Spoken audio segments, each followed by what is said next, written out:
começar a apresentação, vou compartilhar a tela. Então, eu vou começar um pouquinho lá atrás, né? Quer dizer, até poderia começar no Gênesis, mas a gente vai começar aí falando de Deuteronômio, até porque a gente vai tocar num assunto que hoje em dia a gente vê um pouco de falha da parte dos pais, né? Nessa continuidade de discipulado das crianças. E lá em Deuteronômio 6, de 5 a 7, tem esse texto que é muito conhecido nosso, né?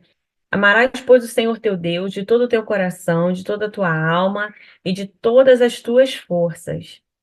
E estas palavras que hoje te ordeno estarão no teu coração. E as ensinarás a teus filhos. Aí eu deixei em vermelho, né? E delas falarás, assentado em tua casa e andando pelo caminho, e deitando-te e levantando-te. Toda vez que eu leio esse texto, toda vez que eu compartilho desse texto, sabe como é que é, né? A gente trabalha com criança, a gente imagina a cena, né, gente? A gente gosta de imaginar, né? Não sei vocês, mas eu sou assim. Eu imagino a cena, fico imaginando a cena. E esse texto me lembra muito a, o costume da festa da Páscoa, né? Quando os hebreus eles tinham o costume de se juntar no jantar pascual, né? E ali eles celebravam a vida, celebravam o livramento e contavam a história. Eles contavam a história, o verdadeiro sentido da Páscoa, e a gente sabe que o povo ficou peregrinando no deserto por 40 anos. Então, a gente em 40 anos, a gente tem aproximadamente quantas gerações? Considerando que uma geração hoje ainda é de 10 em 10 anos, né? Agora tem até diminuído um pouco a diferença, né? Umas 4 gerações aí. Então, 4 décadas, né?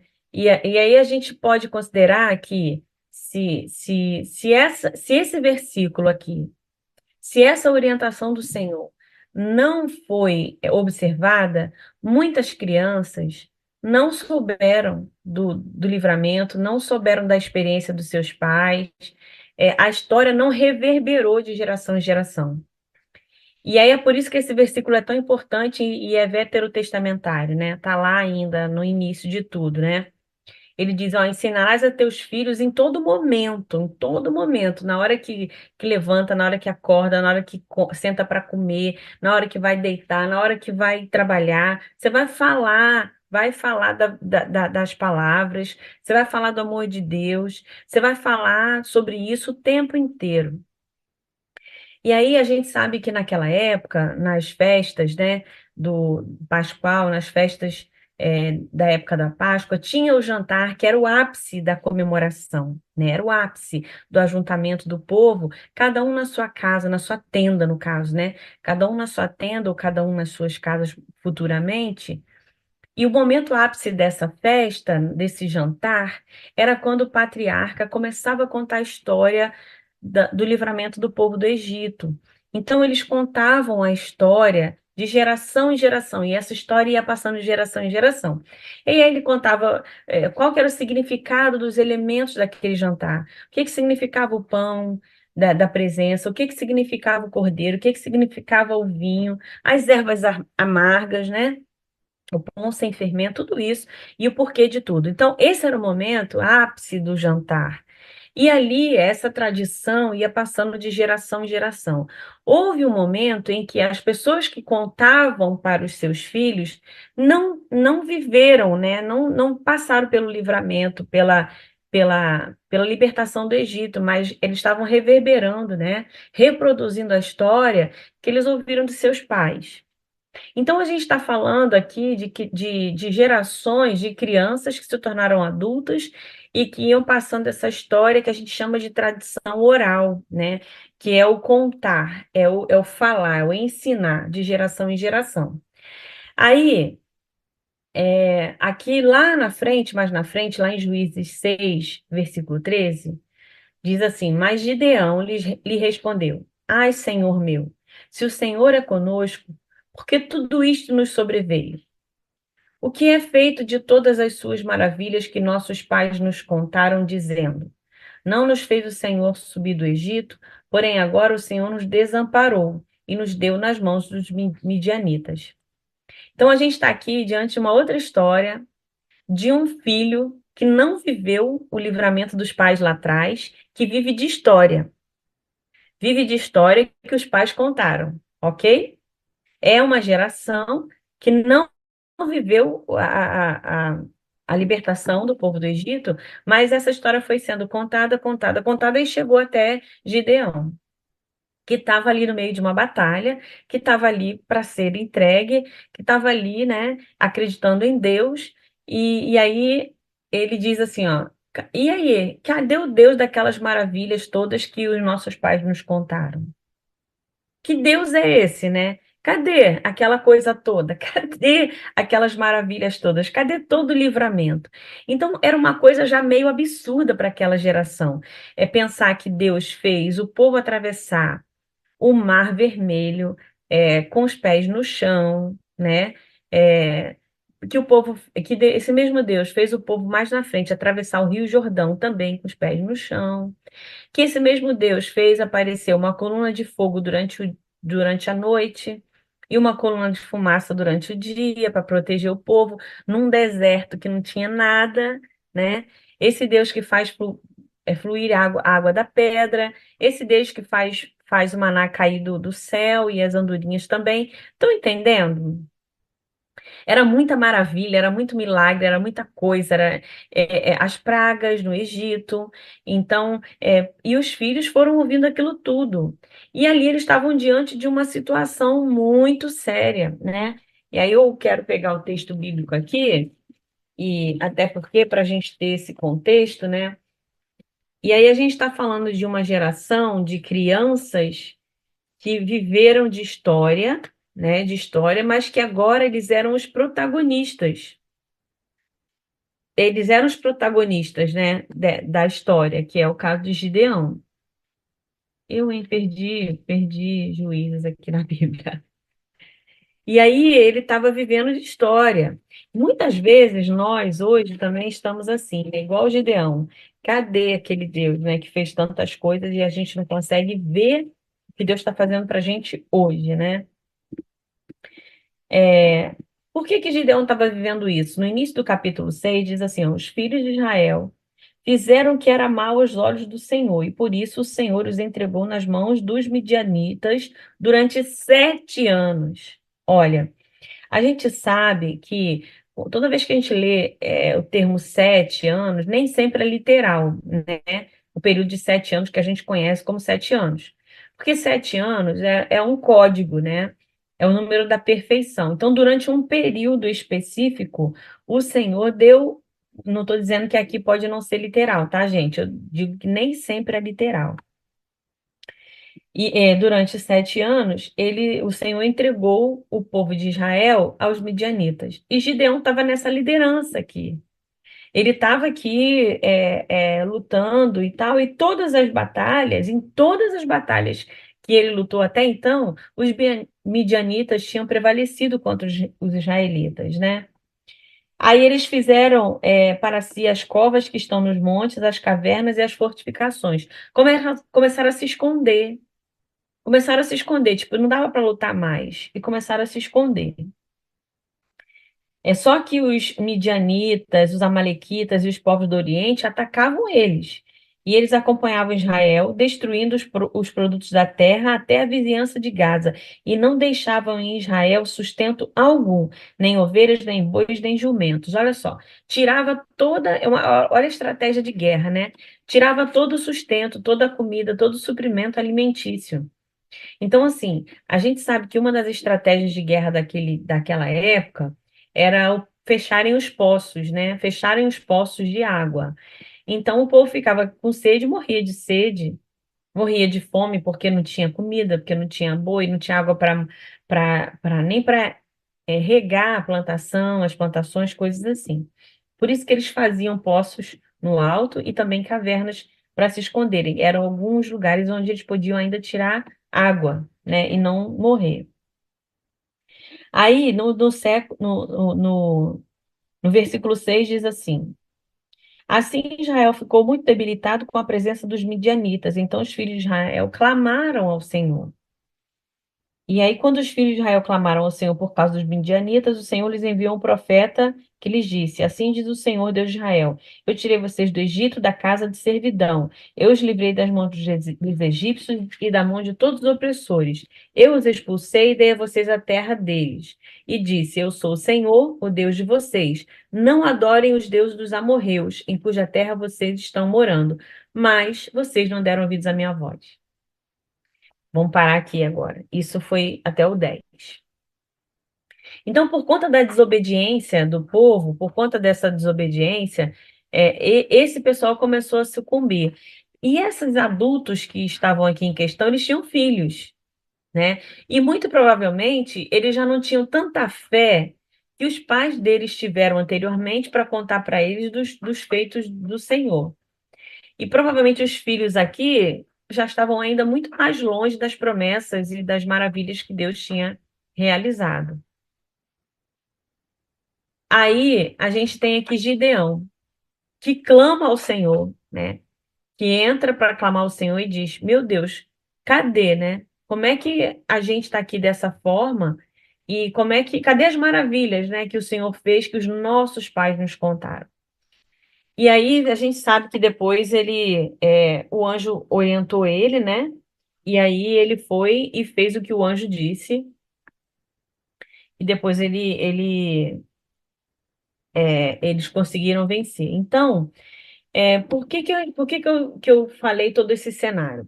Às vezes nós, isso vai se repetir lá na frente no Novo Testamento, e a gente já vai chegar lá daqui a pouquinho, e aí depois a gente vai terminar, né, no final da aula falando dos dias de hoje. Quando um povo, quando uma geração falha no discipulado infantil, todas as outras gerações podem penar, gente. Todas as outras gerações podem pagar muito caro quando essa geração ela se omite de falar do amor de Deus para as crianças, de proclamar, né, de falar em todo tempo, de discipular as crianças. Se essa geração falhar, todas as outras vão falhar. E todas vocês aqui trabalham com Ministério Infantil, Ministério com Crianças. E vocês sabem que a realidade de cada criança lá da sua igreja é completamente diferente uma da outra, né? Cada criança tem uma realidade diferente. E aí, quanto mais realidades diferentes elas têm, mais necessidade de referência elas têm na nossa igreja, nas nossas comunidades de fé. Então, se nós, lá na igreja, a gente falhar nesse discipulado infantil também, algumas nem têm pais cristãos, aí é que a coisa complica mesmo, né? Aí é que o negócio fica complicado. E aí vamos passar mais um pouquinho aqui. Depois você pode ler esse texto todo aí, tá bom? A tradição oral. Olha, aí eu tirei aqui da história, né? A história oral. O que que é a história oral lá do site do Senado? A tradição oral caracteriza-se pelo testemunho transmitido oralmente de uma geração para outra geração. A utilização de metodologias de história oral permite, então, resgatar usos, costumes, fazeres, tradições e práticas de comunidades e de regiões. A história de vida é a coleta em vídeo e áudio do relato pessoal de alguém, sem o registro escrito, o que a distingue de uma autobiografia. A história oral temática é feita com um grupo de indivíduos sobre determinado acontecimento, evento ou movimento vivido por todos. São, então, perspectivas individuais de pessoas que, em algum momento, estiveram inseridas em um mesmo contexto. Lá no Salmo, aí passou toda essa época aí, né, dos pais da igreja, dos pais dos heróis da nossa da fé e tal, dos profetas. Aí a gente chegou em Salmos. Os filhos são, Salmo 127:3. Os filhos são herança do Senhor, uma recompensa que ele dá. Aí a gente vê o Senhor já valorizando as nossas crianças, mesmo em meio a uma cultura já estabelecida. É como se a gente visse aqui uma contracultura à cultura imposta. A cultura imposta naquela época dos patriarcas era que as crianças, elas não eram nem contadas no censo, assim como as mulheres, né? Só os meninos que atingiam uma determinada idade é que eram contados, né? Contavam como pessoas, né? Aí vem o Senhor e começa a mudar esse negócio. E mais para frente, a gente vai ver ainda Jesus fazendo mais ainda. Mas aqui, Deus já estava trabalhando no coração do povo a importância da criança, a figura da criança ali. Até porque, mais na frente, Jesus, ainda como criança, ele se colocaria diante dos doutores da lei. Então, assim, isso não seria possível se já no início o Senhor já não começasse a trazer a criança para essa figura de importância, né? Ainda no Antigo Testamento. E aí ele compara os filhos como herança, porque era uma linguagem que o povo entenderia muito bem, né? Falar de herança, falar de dote, falar de recompensa. Para o povo do Antigo Testamento, isso era uma linguagem comum. Então ele pega a criança e coloca nesse papel de destaque, assim, a criança é uma herança, é um presente de Deus. Porque a oportunidade que eles tinham de capacitar essa criança, esse menino, né, principalmente, como um talmidim, por exemplo, como um discípulo de Jesus mais na frente, né, como um discípulo, e aí, no caso, nas escolas, né, dos filósofos, dos estudiosos naquela época, por exemplo, como Gamaliel era um e tantos outros, isso começa a ter uma visibilidade maior, né? Tanto é que os meninos bem cedo tinham que estudar o Pentateuco, né? Tinham que estudar a palavra, e eles depois poderiam escolher uma escola e ficar. Por exemplo, eu vou dar o exemplo de Ana. Já vou falar de Ana aqui. O que que Ana fez? Ana cuidou de Samuel, discipulou Samuel, construiu a base de Samuel, não só a base espiritual, como a base do caráter de Samuel. Ele ficou até os 7 anos, provavelmente entre 7 e 9 anos, né? Sob os cuidados da mãe, que discipulou ele, preparou, forjou o caráter dele, e depois ela foi lá e entregou no templo para a escola, para o sacerdote Eli, para que diante daquele jugo, né? Que era o jugo daquele profeta, que Samuel pudesse crescer e formar, né, ser formatado no seu conhecimento espiritual, seu conhecimento teológico. E tanto é que o caráter dele foi tão bem forjado na primeira infância, que mesmo convivendo com os filhos errantes do próprio sacerdote, Samuel não se corrompeu. Olha que interessante, né? E Samuel não se corrompeu. Os filhos de Eli não deram certo, mas Samuel deu certo. Provavelmente, o sacerdote, né, ele ensinou para Samuel as mesmas coisas que ensinou para os seus próprios filhos. Mas o caráter de Samuel tinha sido formado por uma mulher que sabia exatamente o que é depender de Deus, viver na dependência de Deus, e sabia da importância dessa herança. Ela sabia que Samuel era um presente de Deus, ela sabia que Samuel era uma herança de Deus e que ela tinha muita responsabilidade sobre a vida dessa herança, que era Samuel. Então, e aí Deus, ele começa já a desenhar, mostrar, esquadrinhar a importância da criança ainda no Antigo Testamento. Ainda no Antigo Testamento, essas crianças eram valorizadas por Deus, né? E aí elas começam a ser mostradas como uma bênção e um sinal do favor divino. Um sinal do favor divino. Aí vamos lá para Gênesis 21, de 1 a 7. Aí a gente tem aí a história do filho da promessa. Então, assim, Deus ele poderia ter prometido muitas outras coisas para Abraão, né? Mas ele foi por esse viés da maternidade, da fertilidade, e ainda era algo que Sara já não tinha mais. Então, a importância desse presente, dessa criança, veio através de um milagre.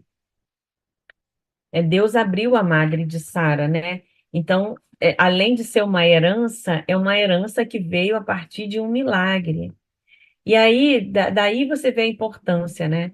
Aí mais para frente a gente sabe do que aconteceu. Deus usa esse mesmo milagre, essa mesma figura desse menino para mostrar para eles que o amor deles dois, de Abraão e Sara, pelo filho não podia ser maior do que o amor a Deus, deles a Deus.